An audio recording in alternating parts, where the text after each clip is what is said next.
This is a Federalist Moment with Don Weston, brought to you by the Federalist Coalition.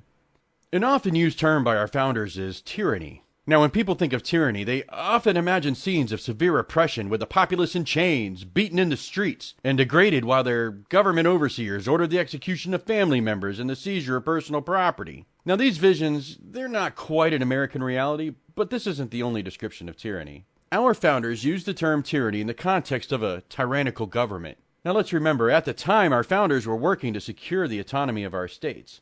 The Constitution itself is a document specifically designed to limit the power of a centralized federal government. So what if I told you another definition of tyranny is simply a government in which absolute power is vested in a single ruler? Is it not then reasonable to conclude our founders may have been referring to an overpowered centralized federal government as that tyrannical government?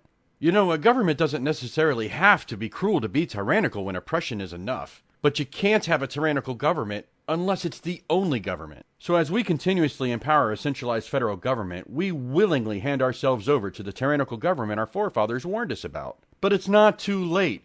We still have time to re-empower the states by forcing candidates to actually earn our vote, by declaring themselves defenders of the Constitution and focusing on reclaiming autonomy for our states. We must not give ourselves over to tyranny by willingly sacrificing our liberty. Our Constitution is designed to protect us from our own federal government. Let's allow the Constitution to work as intended. Federalism is the key. It's a way of life. It's the American way of life. Now you can discover more truths about federalism at thefederalistcoalition.org.